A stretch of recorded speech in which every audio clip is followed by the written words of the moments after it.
أعوذ بالله من الشيطان الرجيم بسم الله الرحمن الرحيم۔ دعوت اسلامی کے الیاس قادری صاحب سے اس بارے میں سوال کیا گیا کہ غیر اللہ سے مدد مانگنے کو لوگ شرک کہتے ہیں، آپ اس بارے میں کیا کہتے ہیں؟ تو انہوں نے کچھ ایسے دلائل دیے کہ غیر اللہ سے مدد مانگنا شرک نہیں ہے، یہ جائز ہے۔ یعنی اللہ تعالیٰ کے سوا آپ کسی ایسے شخص سے مدد مانگیں جو کہ فوت ہو چکا ہے، موجود نہیں ہے، تو یہ سب جائز ہے۔ اور اس کے لیے مثالیں کیا دیں وہ میں آپ کو سنواتا ہوں کہ آپ خود سنیں، ثبوت کس چیز کا دے رہے ہیں اور دلائل کیا دے رہے ہیں۔ پہلے نمبر پر کہتے ہیں کہ لوگ مددگار پولیس سے مدد مانگتے ہیں، تو پھر ان سے کہیں کہ پولیس سے مدد نہ مانگے۔ اور دوسری بات یہ کہ ذوالقرنین نے لوگوں سے کہا کہ یہ دیوار تعمیر کرنے میں میری مدد کرو قوت سے، تو اس کو چاہیے تھا کہ وہ اللہ تعالیٰ سے مدد مانگتا، اور لوگ کہتے کہ اللہ تعالیٰ سے مدد مانگے۔ اس نے کیوں لوگوں سے مدد مانگی؟ تو یہ دونوں باتیں اور کچھ اور باتیں بھی ہیں، وہ میں آپ کو آگے اس کی بتاتا ہوں۔ مدد یا پولیس کر کے فون کرو، مددگار پولیس موجود ہے 15 نمبر میں۔ اب کیا خیال ہے اس کو دو مشورہ، پولیس سے مدد نہیں لینی، ڈائریکٹ اللہ کو عرض کرو کہ اسکوٹر چوری ہو گئی ہے۔ حرج نہیں ہے اس میں اللہ کی بارگاہ میں عرض کرنے میں، لیکن مطلب یہ کہ کہ نظام بنا ہوا ہے کائنات کا، تو یہ نظام بھی تو چلے گا ہی نہیں، تو اس میں مطلب کوئی حرج نہیں ہے۔ قرآن کریم میں کہ جب سکندر ذوالقرنین نے وہ دیوار بنائی نا، سد سکندری مشہور ہے، لوگوں سے آپ نے فرمایا اعینونی بقوہ، میری طاقت کے ساتھ مدد کرو۔ اب انہیں سمجھاؤ جا رہے یہ کیا کر دیا آپ نے، یا اللہ سے عرض کرتے یا اللہ تو ہی دیوار بنا دے، ان کو کیوں کہتے ہو؟ تو یہ مطلب دنیا کے نظام ہے۔ تو پولیس سے جو مدد مانگتے ہیں، کیا پولیس موجود نہیں ہوتی؟ ان سے رابطہ نہیں کیا جاتا؟ رابطہ کیا جاتا ہے، زندہ انسان ہوتے ہیں، وہ آتے ہیں مدد کرنے کے لیے۔ اور ذوالقرنین نے کن سے مدد مانگی؟ جو لوگ اس وقت موجود تھے، وہ مدد کر سکتے تھے، ان سے مدد مانگی۔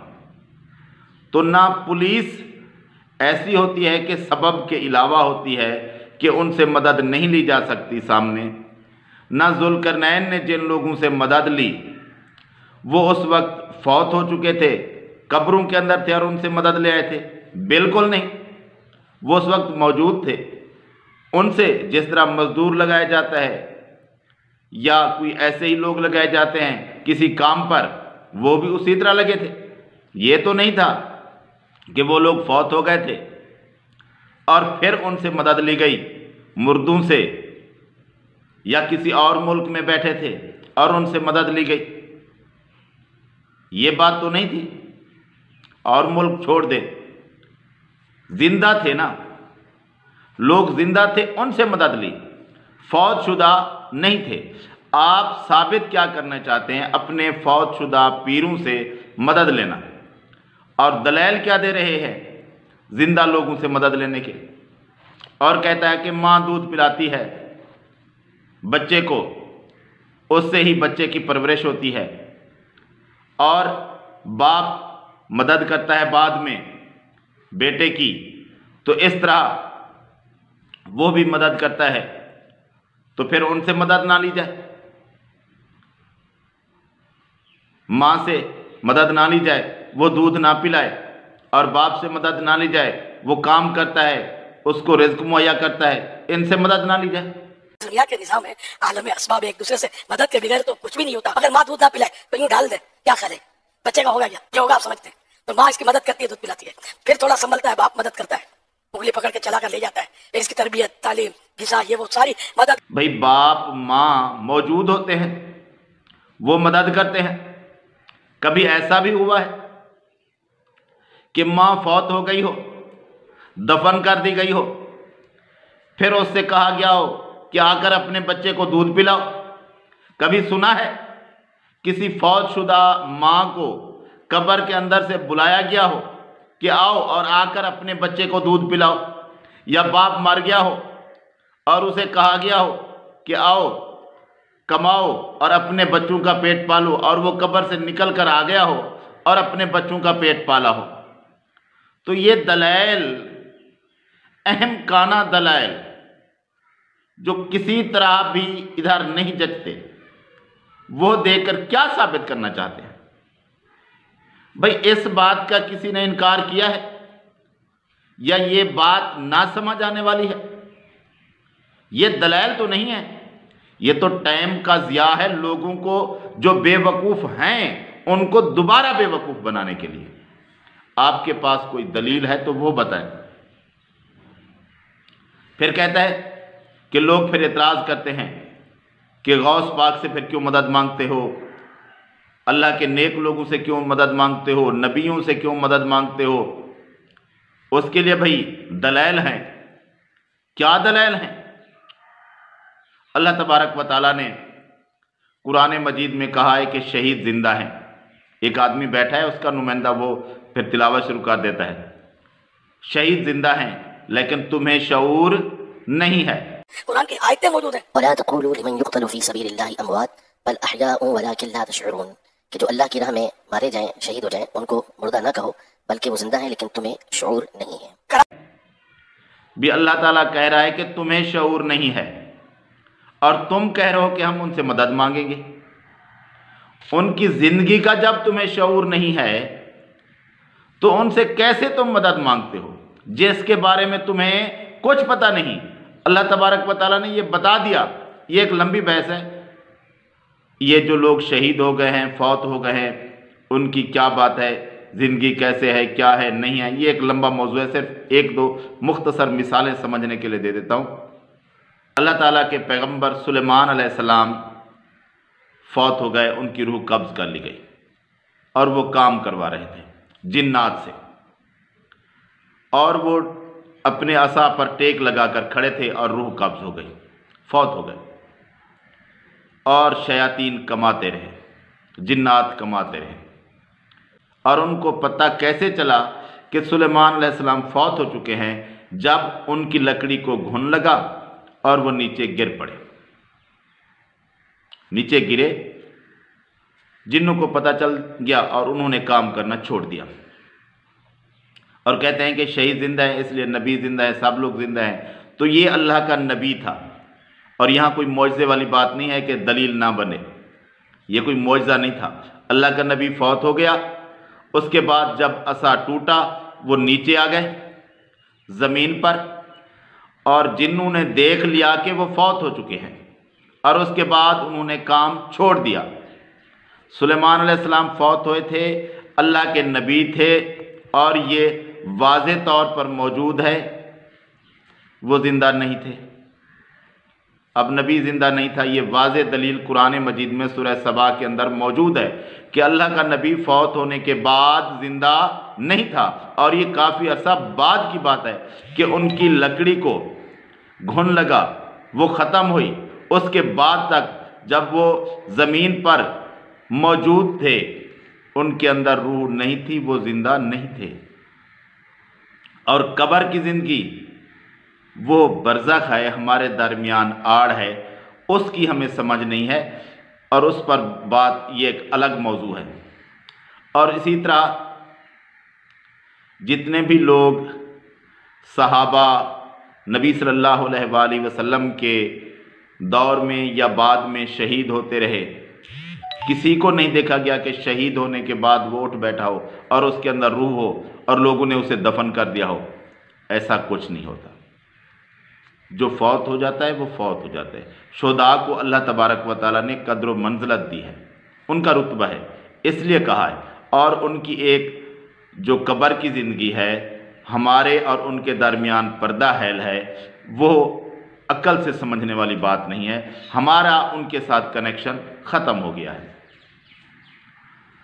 تو یہ بات لمبی کرنے کی نہیں ہے، یہ دلیل نہیں بنتی۔ دوسری ایک اور دلیل لے آئے کہ عمر رضی اللہ تعالیٰ عنہ کے دور میں بلال بن حارث مزنی رضی اللہ تعالیٰ عنہ وہ گئے قبر رسول پر اور نبی صلی اللہ علیہ وآلہ وسلم سے کہا کہ دعا کیجئے کہ لوگ کہاں سے مر رہے ہیں، اور پھر وہ نبی صلی اللہ علیہ وآلہ وسلم اس کے خواب میں آئے اور کہا کہ بارش ہو گئی۔ عمر رضی اللہ تعالیٰ عنہ کے پاس گئے کہ ظاہری زندہ سے بھی مانگی جا سکتی ہے، دنیا سے جو رخصت ہو چکے اولیاء کرام انبیاء کرام ان سے بھی مانگی جا سکتی ہے مدد، اس کی بالکل روایتیں موجود ہیں اور حدیثیں موجود ہیں، تو کوئی ایسا کنفیوژن جیسا مسئلہ نہیں ہے۔ امام بخاری امام مسلم کے استاد امام ابو بکر ابن ابی شیبہ رحمۃ اللہ تعالی علیہ انہوں نے اپنی تصنیف المصنف کے اندر یہ روایت نقل کی ہے کہ حضرت سیدنا عمر رضی اللہ تعالیٰ عنہ کے دور خلافت میں قحط پڑا تو حضرت سیدنا بلال بن حارث المزنی رضی اللہ تعالیٰ عنہ یہ بارگاہ رسالت میں یعنی آپ علیہ السلام کی قبر انور کے پاس حاضر ہوئے اور آ کے عرض کی کہ اللہ سے ہمارے لیے بارش طلب کیجیے، تو نبی پاک صلی اللہ علیہ وسلم کے خواب میں آئے اور پھر ان کو بشارت دی کہ عمر سے جا کے کہو کہ تمہیں بارش دی جائے گی، اور پھر یہی ہوا کہ اللہ پاک کی طرف سے بارش برسائی گئی۔ یہ سب کیا ہے؟ یہ مددیں تو ہیں، مددیں بھی ہیں، غیب کی خبریں بھی ہیں۔ مصنف ابن ابی شیبہ کی اس نے بیان کی ہے، اس کے اندر بلال بن حارث رضی اللہ تعالیٰ عنہ کا نام نہیں ہے، کسی مجہول شخص کے بارے میں روایت ہے، اور بلال بن حارث تھے اس کے بارے میں سیف بن عمر سے روایت ملتی ہے۔ ابن حجر نے لکھا ہے اپنی کتاب کے اندر کہ ان سے یہ روایت ہے۔ سیف بن عمر کے بارے میں جو بھی کچھ علم جانتے ہیں رکھتے ہیں انہیں پتہ ہے کہ وہ اس قابل نہیں ہے کہ اس کی بات مانی جا سکے، اور اسی روایت کے اندر ایک راوی عامش ہے جو کہ مدلس ہے، اور وہ یہ روایت انا سے بیان کر رہا ہے جس کے اندر سماع کسی اور جگہ بھی ثابت نہیں ہے۔ جس کا سماع ثابت نہیں ہے وہ روایت منقطع ہے، کیسے صحیح ہو سکتی ہے؟ اور دوسرا اس روایت کے اندر مالک الدار ہے، اس کے بارے میں بھی کسی محدث نے ذکر نہیں کیا کہ یہ سکہ ہے، اس پر کسی جرح کی کتاب میں کوئی جرح یا اس کی ثقاہت ثابت نہیں ہے، وہ بھی ایک مجہول راوی ہے۔ تو ایک مجہول راوی جس کی کسی نے کوئی ثقاہت بیان نہیں کی، اور ایک مدلس راوی، اور جن کے بارے میں کہا جا رہا ہے کہ وہ صحابی تھے، ان کے بارے میں جو شخص کہنے والا ہے کہ وہ تھے تو وہ مشہور کذاب جھوٹا شخص ہے، تو یہ روایت کسی طرح بھی ثابت نہیں ہوتی، یہ صحیح روایت نہیں ہے۔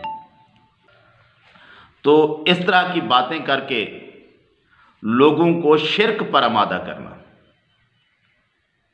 اچھی باتوں پر نہیں، اللہ کی توحید پر نہیں، رسالت پر نہیں، لوگوں کو شرک کا قائل کرنا کہ آئیں اور شرک کریں، آپ کو اجازت ہے، اللہ کو چھوڑ کر اور لوگوں سے مانگیں، اللہ سے مدد نہ لیں اور لوگوں سے، پیروں سے، فقیروں سے مدد لیں، یہ اسلام نہیں ہے۔ اللہ تبارک و تعالیٰ نے واضح طور پر قرآن مجید میں شرک کی ممانعت کی ہے، اور پورے قرآن مجید کے اندر کہیں بھی انبیاء کی دعائیں مذکور ہیں اور اچھے لوگوں کی دعائیں مذکور ہیں، کسی نے بھی کسی فوت شدہ بزرگ کو، نبی کو مدد کے لیے نہیں پکارا۔ جتنے بھی آپ کو دلائل دیے جاتے ہیں قرآن مجید میں سے، آپ غور کریں، کسی ایک جگہ بھی کسی شخص نے بھی کسی گزرے ہوئے فوت شدہ شخص سے مدد نہیں مانگی۔ تو یہ اس بات کی دلیل ہے کہ یہ بات جائز نہیں ہے، اور انبیاء کی جتنی دعائیں مذکور ہیں قرآن مجید کے اندر وہ اللہ تعالیٰ سے ہیں، اللہ تعالیٰ سے مدد مانگی گئی ہے، جتنی بھی دعائیں ہیں انبیاء کی۔